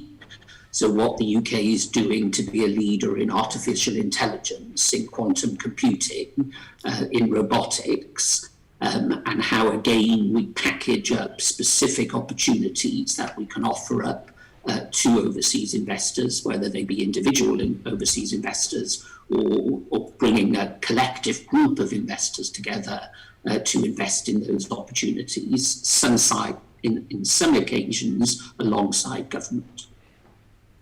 No, I think that's right, and I think those two or maybe three policy pillars actually have cross-cutting benefits. If you think about building back better and levelling up, the green agenda, green finance, there's a whole ecosystem, I think, of opportunities there. Do you buy that? Do you buy that? Totally. I would say that just to agree totally in a different way, but I'm going to say more or less the same things. There are three main drivers of investment. One is policy, as we have said. I mean, the government has a very important role in directing the resources of the country towards what are the new needs and where they want to solve the bottlenecks and whatever is necessary to improve the amount of goods and services in a certain type of necessities that wants to be covered because of policy. Another one is social trends, which is very important because at the end of the day, we are market economies and the consumer is very important. And consumers, for example, are crucial thinking about agro-food industry, the new trends. Healthier products, more ecological. People are much more worried about the effects on your body of what you're eating or what you're drinking. Yeah. This is very important as well. Fashion would be another very good example. Even the automobile. It's a combination of policy plus what people would like to. And we are thinking about the very big sectors of mutual trade and investment among, for example, our countries. And the third one is technology. Technology helps us to improve our production system, and at the same time technology provides new possibilities for goods and services, and that's what we are seeing. For example, digitalization is one of the great changes in this 21st century, and is going to change a lot in what we have been investing in the past. Nobody thought about telecommunication networks and what's over the network as being one of the most investment fields in which we are going to put a lot of resources in. The main big companies in the world today didn't exist 20 years before, and it has been as a result of the new changes in technology. So all that mixed with each other. Of course, policy would like to foster technology as well. And so these three drivers are the main reason why people invest. Then you can provide better funding. You can provide better taxation. You can have low interest rates coming from the Bank of England, so we can try to help companies to invest a little bit more. But the real drivers are those three, which make us put the resources, what we are going to produce in the near future or in the long future, and how society is going to change. And for that, it's crucial to have this idea. Those who are going to invest in these trends, in these drivers, are going to be successful. Those who lag behind, probably not. And I think that's the first point to have always in mind. After this, then we can help to that. But our companies, those deciding and taking risk, because nobody gives or granted that this or that investment is going to be beneficial, it's going to success. But once companies decide and take risks on this, I think it's our role to put all our effort to help them. We have a couple of minutes left for maybe just one final question, which we discussed with the business and investor leaders, which was, and it came up as a potential downside or concern in the Barometer, which was regulatory divergence. But let me start with you, Michael. Could you also see a way in which in certain sectors we could use this opportunity to use regulatory divergence, and again I stress, not a race to the bottom, not in any way kind of lower standards, but to tweak, to make more agile, to make more investable certain sectors or certain markets? Yeah, absolutely. And we're looking, or the policy owning departments with whom we work are very much actively looking at that. If you take artificial intelligence as an example, right. the UK has developed, a great set of policies around artificial intelligence, and we look to build on that. Or whether we take fintech and the great strengths that London and elsewhere in the UK has created, primarily because of the regulatory environment that we've wrapped around fintech investments through the sandbox and other areas. So absolutely, not about a race to the bottom, about absolutely showing where we're leading edge, and that acting as a mechanism to attract in further investment. Would you agree with that? Would you think that there are some opportunities for Britain to finesse, to make more attractive certain areas without creating kind of friction in that divergence? I think it's a double-edged knife in the sense that it could help, but at the same time, standardization is something that companies like a lot. To have the same rules everywhere and not to learn different rules in every country I need to go, it's one of the greatest advantage of the internal market. And that's the reason why Europe, although not always has been leading in all sectors, it has created a very, very big market, and economies of scale and economies of scope are key to foster investment. And for that, we need very, very standardized regulation. Another point that companies always tell us as trade administration is, are they going to change a lot this or that regulation in the UK? Of course, we don't know. Right. It's up to the British Parliament and government, but they hope not. Alvaro, Michael, thanks for everything you're doing, stewarding business and investment, and thank you for your time this morning. Thank you.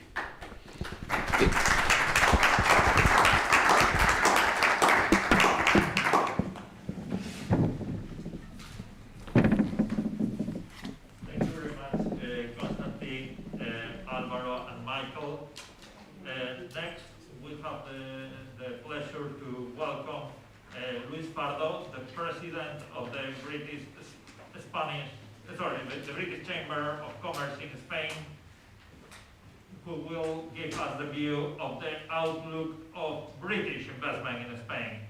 Thank you very much, Luis. The virtual floor is yours. Thank you very much. And do you hear me well? Yes. Perfectly.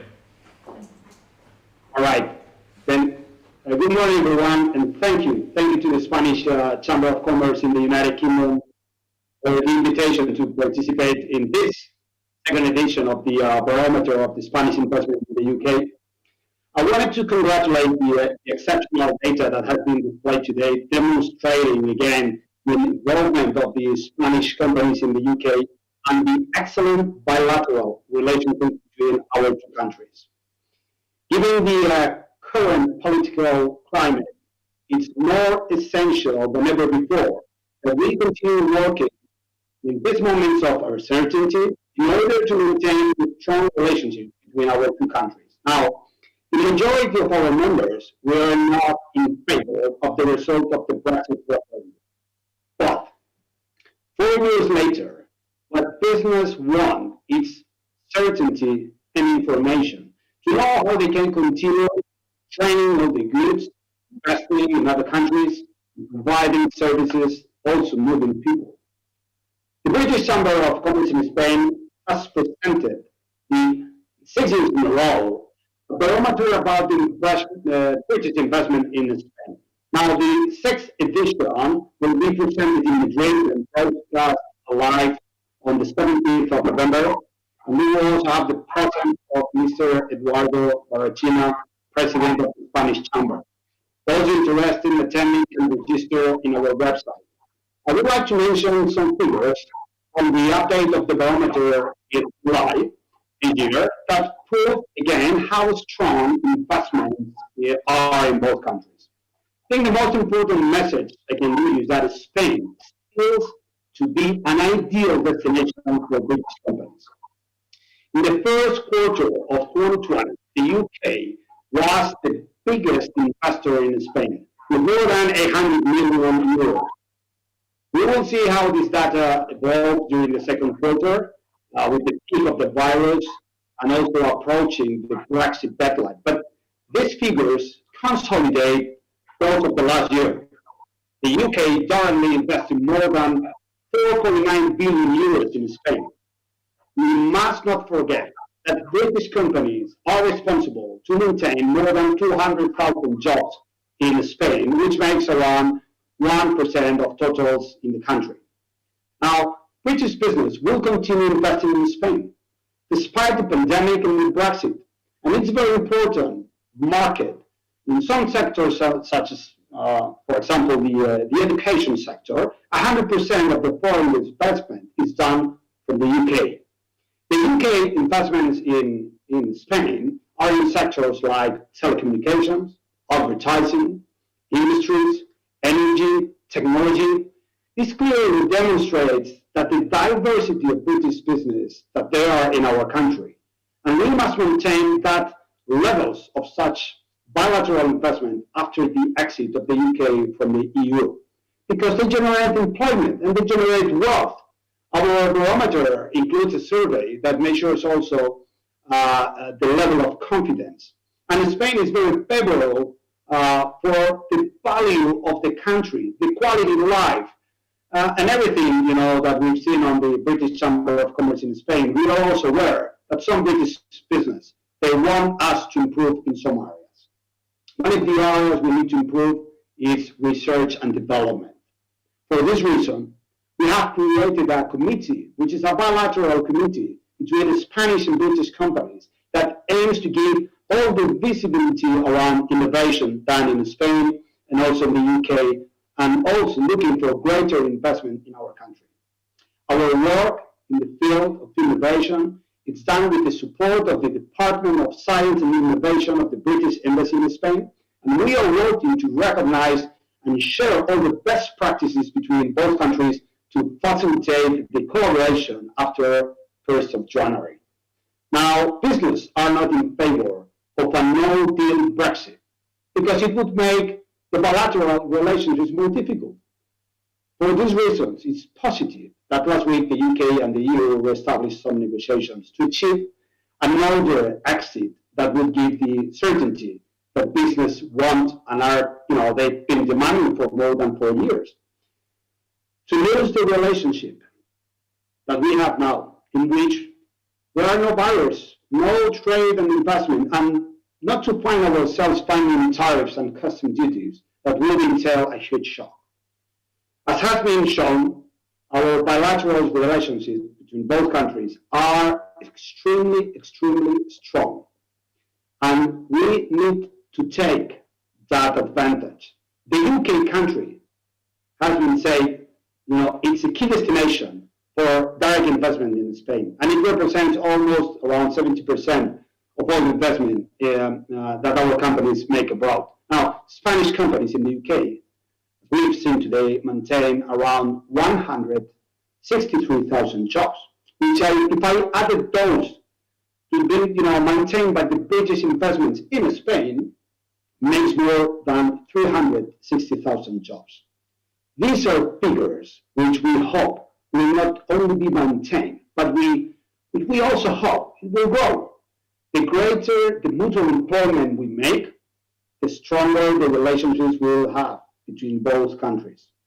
Furthermore, both bilateral investments are very diverse in terms of sectors, which shows the richness and the diversity of our business.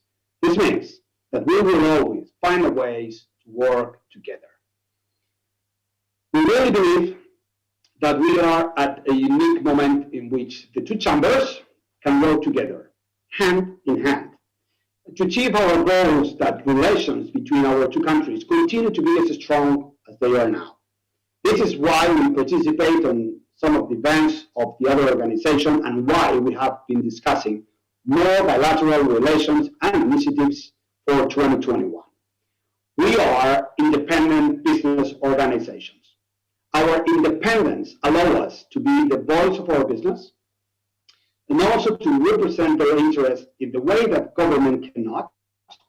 Firstly, to achieve an orderly exit from the EU, and one which does not lead to a worst possible scenario of the World Trade Organization. Secondly, to provide information that helps them continue doing business. And finally, to build bridges to ensure that the future relationship between Spain and the UK continues to be as strong as it is today. Thank you very much, and I wish you, all of you, a very good day. Thank you.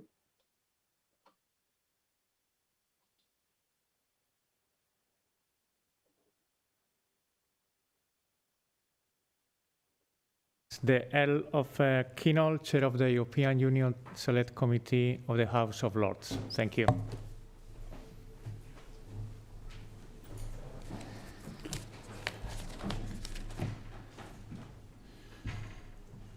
Well, it's working. Good.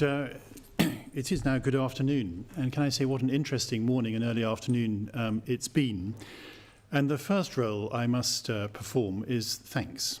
The very first person I must thank is His Excellency, who I've known for a bit, and yet again has produced a quite amazing event, which has been deeply important and has been done with such style here in this beautiful embassy. So thank you very much on behalf of all of us.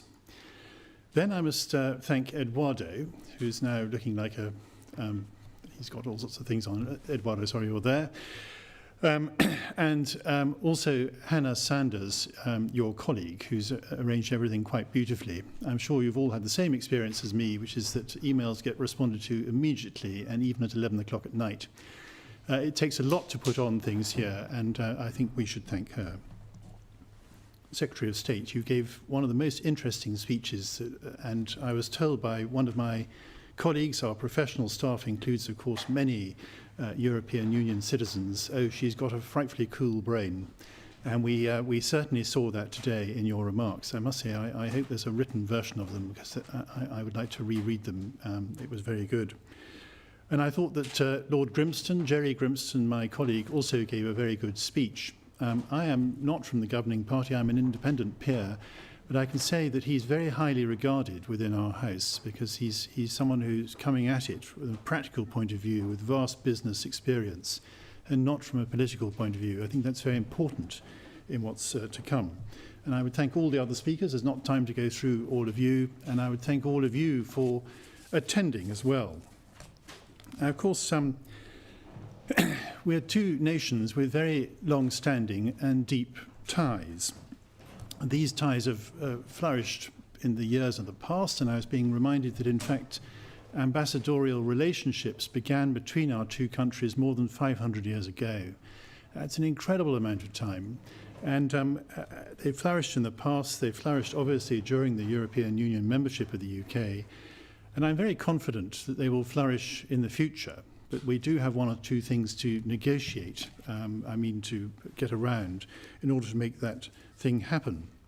A successful relationship is a multi-dimensional thing, and I'm going to come back to some of the other dimensions in a moment. Of course, we've been talking very much about the economic dimension this morning, but all these dimensions are in fact interrelated, but I will make some remarks about some of the other dimensions in a second.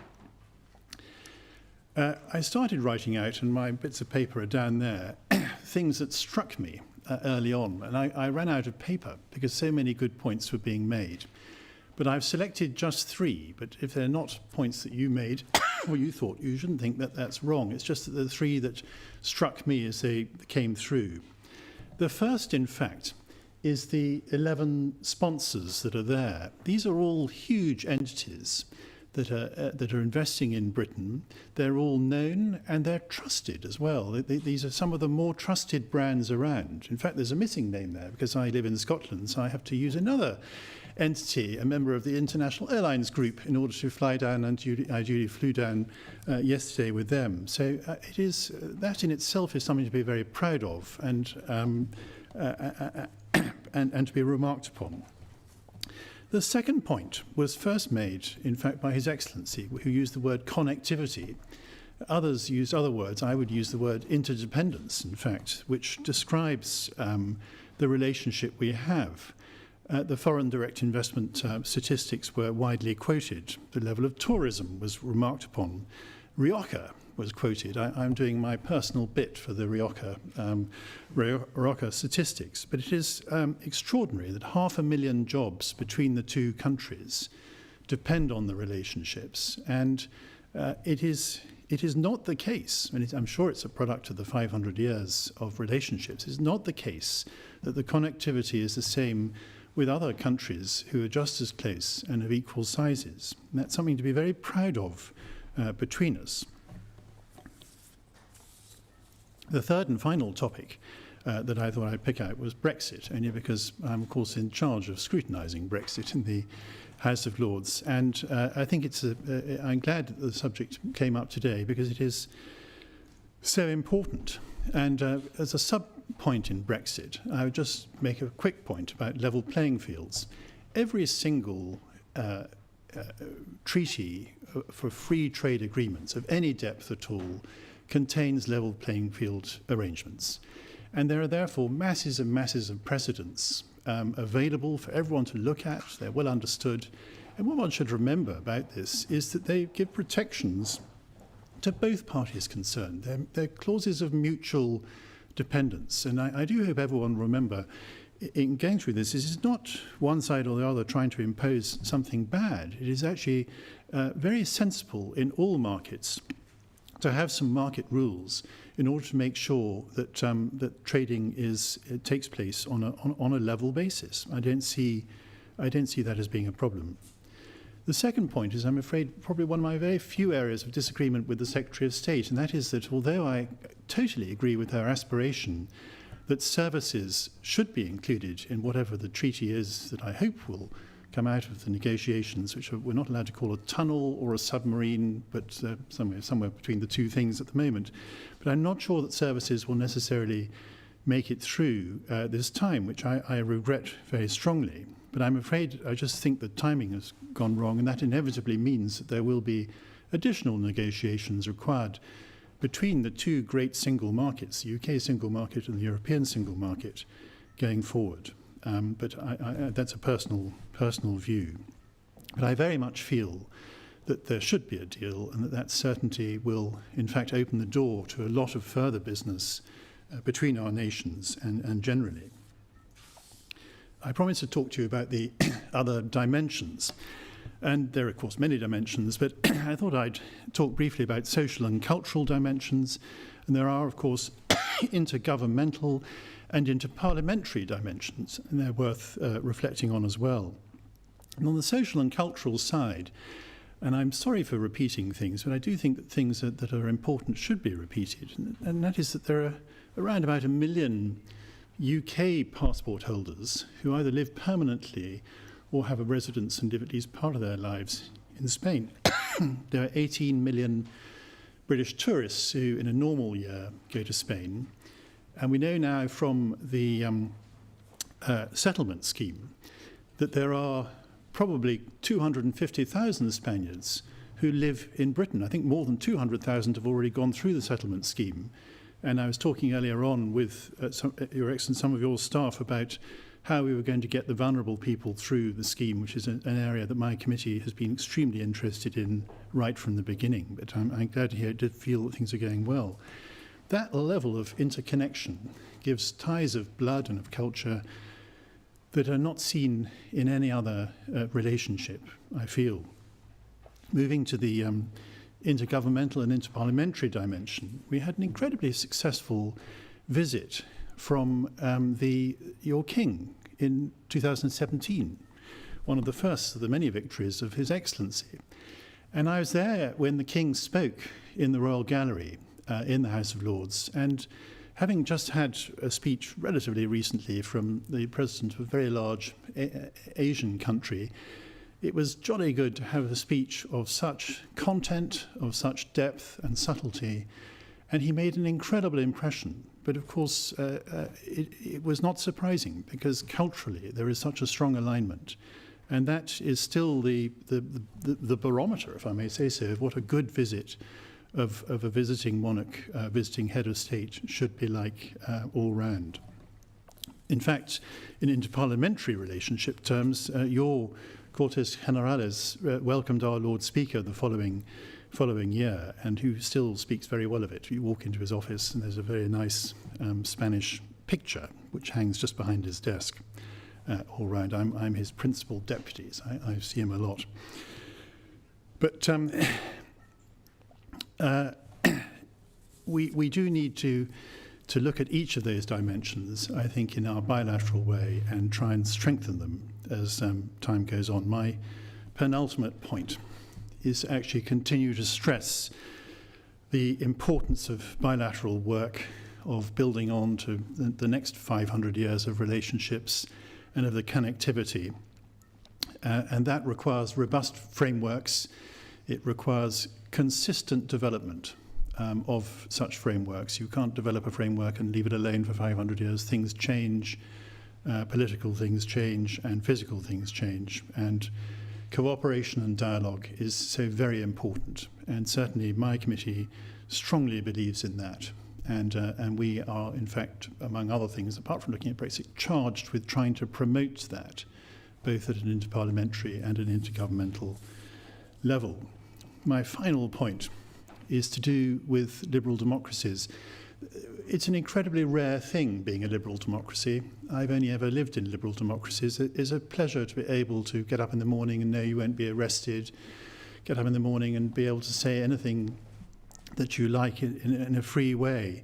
I got up this morning and opened the newspaper, and there was an article about an Australian academic who's being wrongly imprisoned in Iran by a very nasty regime. A few pages further on, there was an article about the Chinese trying to wrongly influence events in New Zealand. And a couple of pages further on, there was an article about the Russians trying to influence the American election. These are all regimes that I don't want to live under in my life. But if that's going to happen, it is going to require that the liberal democracies work together, that they have a consistent dialogue, and they have a consistent collaborative approach to life. And I think that this event is a good example of precisely the subtle and important way in which we can continue that dialogue and we can continue to work together to resist forces of governments that will want to rule us in a completely different way. But I return to thanking His Excellency. I know His Excellency is going to retire quite soon. I, for one, strongly regret that, but I very much enjoyed my dialogue with him as well, and thank him again for providing the venue for this important event.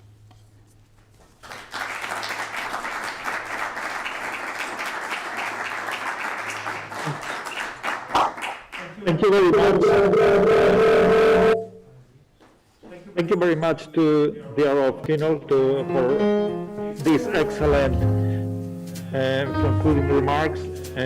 Thank you as well, Minister Shanna Mendet and Lord Grimstone, as well as the rest of the speakers, so insightfully have contributed to this presentation, and especially to Ambassador Basterreche for hosting us in this special occasion. And as well, thanks to everyone connected online. And with this, we